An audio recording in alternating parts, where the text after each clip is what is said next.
Antes de qualquer coisa, eu quero deixar aqui bem claro pra vocês que é muito difícil pra mim vir aqui a público relatar a minha história, contar a minha história, porque eu me sinto envergonhada demais e por uma parte também culpada. Eu sei que muitas pessoas falam pra mim que eu não sou culpada, eu não fui culpada, mas eu me sinto assim. Só que vendo vários relatos que eu vi aqui no canal, de várias pessoas, de diversas pessoas, né, relatos parecidos com o meu, eu resolvi criar coragem de vir aqui contar o meu relato também. Lá em casa sempre foi eu e minha mãe. O meu pai largou minha mãe pra ficar com outra mulher, então meu pai tem outra família. Depois disso eu não tive muito contato com meu pai. E a minha mãe se acabou depois que meu pai largou ela. Ela descobriu que estava grávida e acabou perdendo o bebê. Então, além da decepção, minha mãe passou por muitas coisas, sabe? E depois disso, a minha mãe não se cuidava mais, ela não olhava pra aparência, pra ela tanto fez como tanto faz, ela não queria mais conhecer homem nenhum. E por uma parte eu até entendo ela, né, gente? Então ela passou a viver literalmente pra mim e pra ela, apenas. Eu tenho uma tia, a irmã da minha mãe, uma, né, das irmãs da minha mãe, que mora perto da minha mãe. É a única tia minha que mora ali perto da casa da minha mãe. Ela mora, na verdade, uma rua depois da casa da minha mãe. Então, era a única tia que eu tinha mais a proximidade. Eu ia direto pra casa dela. Minha tia tinha 5 cachorros. Minha tia não tinha filho ainda. Ela tinha 5 cachorros e eu adorava ficar na casa dela pra ficar brincando com os cachorros. Minha tia tinha um quintal imenso, enorme. Então, eu tava sempre ali, brincando com os cachorros, tomando banho de chuveirão. O marido da minha tia era um cara muito, mas muito legal. Todo mundo ali da rua gostava do meu tio, né? Do marido da minha tia. Quando era final de ano ou quando era dia das crianças, ele comprava brinquedo, então ele alugava pula-pula, essas coisas assim pra colocar na rua, fechava a rua para as crianças. Ele sempre tomava a frente de fazer as coisas para as crianças. Então era aquele homem que todo mundo via assim, um homem muito legal. Até mesmo as crianças via ele assim, dessa forma. Até que minha mãe ficou doente. Minha mãe tava com suspeita de câncer. Eu tava com 11 anos de idade. E a minha mãe ficou doente e eu passei a ficar mais tempo com a minha tia, pra minha mãe se tratar, né, e tudo mais. Às vezes minha mãe tava cansada, então pra minha mãe acabar descansando, na época eu não entendia. Eu entendo hoje em dia, mas na época eu não entendia. Só entendia que ela tinha que se cuidar, que ela tinha que ir pro médico, que ela tava muito cansada, que era o que ela e minha tia falavam pra mim. Então eu tinha que ficar mais tempo com a minha tia. Logo depois a minha tia descobriu que estava grávida. Só que a gravidez da minha tia era de risco. Rodava e virava, minha tia estava no hospital. Pressão alta. Então a única pessoa que eu tinha pra ficar era o meu tio, o marido da minha tia. Que todo mundo confiava nele, inclusive a minha mãe também confiava muito nele. A família toda gostava muito dele, confiava muito nele. Então, quando a minha tia foi pro hospital, a minha tia ficou internada por conta da pressão dela, né, que não baixava. Ela acabou tendo que ficar internada. E aí, eu fiquei sozinha com meu tio. Nesse meio tempo que a minha tia estava internada e minha mãe doente, tendo que fazer o tratamento e ficar com a minha tia, eu ficava o tempo inteiro com o meu tio, o marido da minha tia. E teve um dia que eu tava sentada no sofá e ele chegou perguntando o que eu tava vendo. Eu falei que tava vendo filme e tal. E ele sentou ali pra ver filme junto comigo. E aí ele começou a falar que a minha tia tava muito triste, que a minha tia tava quase perdendo o neném. E eu também fiquei muito triste, que eu também não sabia disso. Eu, obviamente, queria uma criança ali perto de mim e tal, porque eu era sozinha ali pra eles, né? Eu tinha as crianças na rua, mas, assim, de casa mesmo eu não tinha, né? Na minha tia ou em casa eu não tinha criança pra brincar comigo ou pra me distrair ou algo do tipo. Então eu fiquei triste quando ele falou isso. E aí eu perguntei pra ele por que isso estava acontecendo. Ele falou que ela não podia se estressar, que ela não podia ficar preocupada e tal. Até então, beleza. Eu tava ali, né, assistindo o filme com ele, e eu dei uma cochilada. E eu senti, tipo, o meu tio acariciando a minha perna. E eu fingi que tava dormindo, mas eu tava sentindo. Logo depois eu levantei, né, e falei pro meu tio que eu ia deitar. Minha tia tinha um quarto de hóspede, que era a maioria das vezes onde eu ficava. E ele falou, não, fica mais um pouco aqui e tal, quando eu for deitar eu te chamo. E eu já meio que desconfiada, porque eu senti o meu tio passando a mão em mim.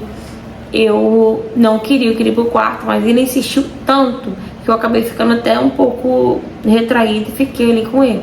Até que meu tio começou a, sabe, passar a mão em mim mesmo. Ele começou a fazer carinho aqui, sabe, no meu ombro. Ele passou a mão dele por aqui, né, e começou a fazer carinho aqui em mim. E eu já tava, né, já não tava gostando daquela situação. Eu comecei a tirar a mão do meu tio, sabe, daqui de cima do meu ombro. E quanto mais eu tirava, com mais força ele voltava a mão. E eu não tinha reação.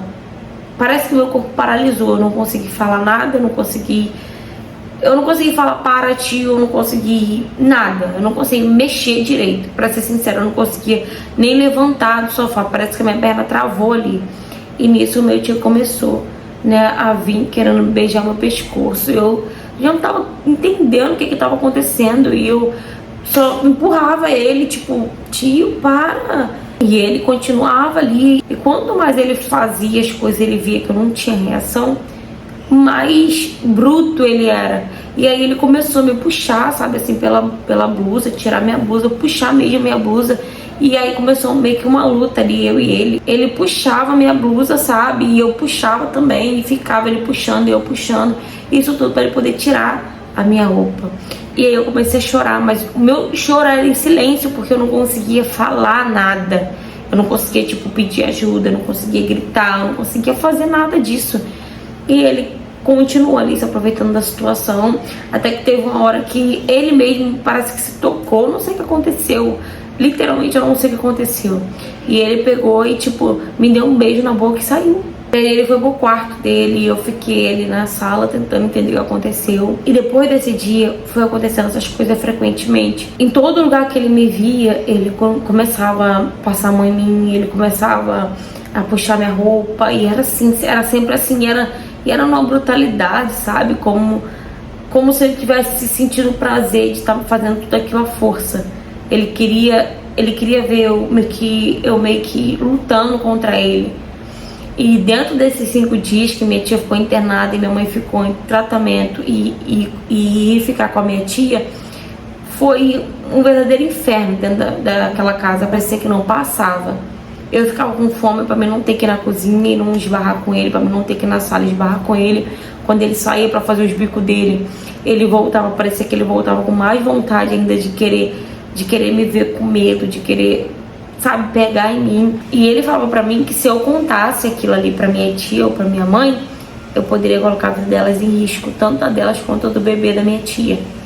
Porque a minha tia ia ficar com certeza muito decepcionada, porque a minha tia ia ficar muito chateada comigo, porque ninguém ia acreditar em mim. A minha tia ia achar que eu queria destruir o casamento dela, e a minha tia poderia perder o bebê. E ele colocava isso na minha cabeça, ele fazia uma pressão psicológica na minha cabeça. E aí eu sofri aquilo ali calada. Até que um dia eu resolvi que eu ia gravar. Eu ia gravar tudo que ele fazia, mas não em vídeo. Eu ia gravar um gravador do celular. E aí, no dia que eu tava sozinha com ele, novamente, eu botei o celular ali pra gravar, escondido dele. E aí ele já chegou, né, já perguntando o que eu tava fazendo. E eu falei que nada, pra ele me deixar em paz. E ele já começou a vir pra cima de mim, sabe, puxando a minha roupa de novo. E eu comecei a falar, para, tio, para, não aguento mais o que você faz comigo, por favor, para. E ele ficava, cala a boca. E aí ele começava, sabe, com os sussurros dele. Quem escutava via que ele tava com prazer em fazer aquilo ali. E eu começava a falar, para, tio, para. Porque eu só tive coragem de falar porque eu sabia que estava sendo gravado. Então eu ia usar aquilo ali contra ele. Mas depois que tudo aconteceu, quem disse que eu consegui usar aquilo ali contra ele? Quem disse que eu consegui mostrar aquilo ali pra alguém? Não, eu não consegui mostrar aquilo pra ninguém. Eu até tentava mostrar pra minha mãe ou pra minha tia, mas eu não conseguia. na minha cabeça, eu ia colocar a vida delas em risco porque minha mãe estava doente e minha tia não podia se estressar. Minha tia podia perder o bebê a qualquer momento. Então, eu guardei aquilo ali pra mim. Até que um dia a gente foi pra casa da minha avó, eu, a minha tia, o marido dela, a minha mãe. E eu tinha vários primos lá, né, que moravam lá perto da minha avó. E aí eu tinha uma prima que ela tinha, na época eu tinha 11, 12 anos de idade. A minha prima deveria ter uns 15, 16 por aí. E aí eu conversando com ela, eu perguntei pra ela se eu contasse algo pra ela, se eu mostrasse algo pra ela, se ela guardaria segredo. Ela falou que sim, que poderia mostrar ou contar o que eu queria falar. E aí eu falei pra ela, né, o que vinha acontecendo. Ela na hora ficou tipo, sério? Tipo, não tinha como acreditar que aquele cara bonzinho, aquele cara, né, muito legal, fazia aquilo. Aí eu mostrei a gravação pra ela. E nisso que eu mostrei a gravação pra ela, ela ficou horrorizada. Ela ficou tipo, não, a gente tem que falar com alguém, a gente tem que falar, vamos falar com a minha mãe, vamos falar com meu pai, vamos falar com a minha tia, vamos falar com alguém. E eu falei, não, a gente não pode fazer isso. E nisso ela saiu correndo e ela foi contar pra mãe dela, ela chamou a mãe dela e foi contar pra mãe dela o que eu tinha mostrado pra ela. Quando eu vi a mãe dela, que é a mulher do meu tio, né, do outro irmão da minha mãe, vindo na minha direção com ela, eu entrei em desespero, eu entrei em pânico.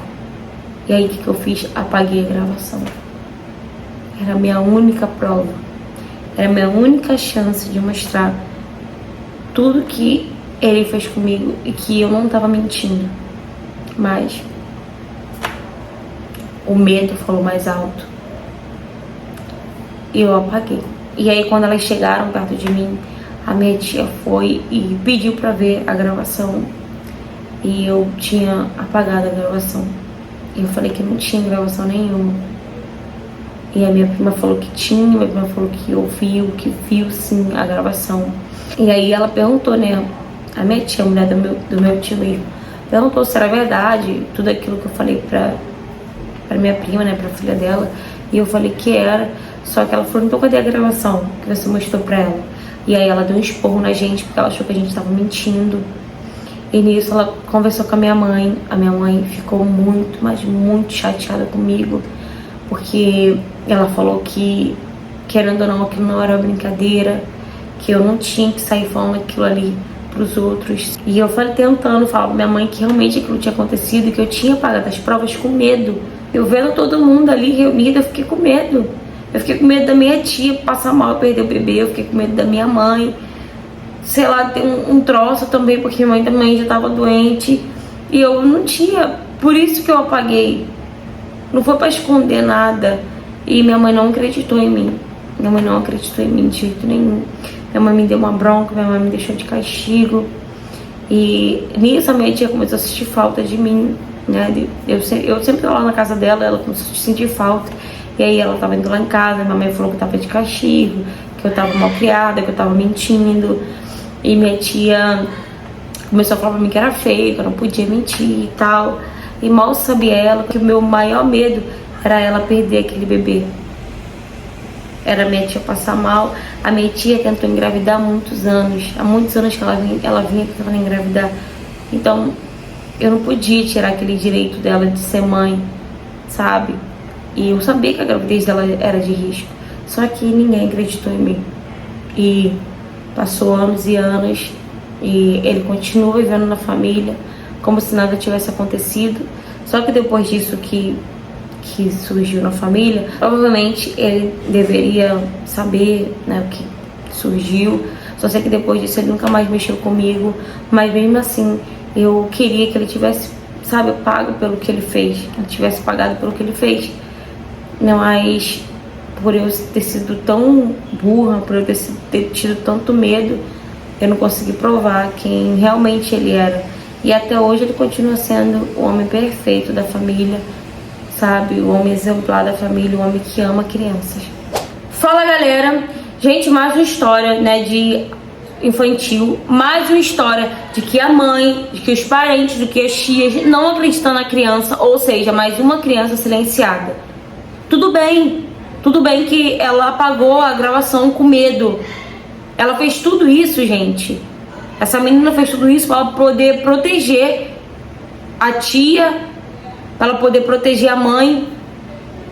Porque no momento ela não pensou nela, ela pensou na tia, ela pensou na mãe, ela pensou no bebê da tia. E mais uma vez ninguém acredita nela. É por isso que muitas crianças hoje em dia passa sozinha, calada, sofre calada, porque a mãe não acredita, porque as próprias mães não acreditam, porque as pessoas que tinham que ajudar ela acabam não acreditando. E a vítima, a própria vítima, acaba sendo como a culpada, como a vilã da história. E o verdadeiro culpado tá aí, vivendo a vida dele como se nada tivesse acontecido.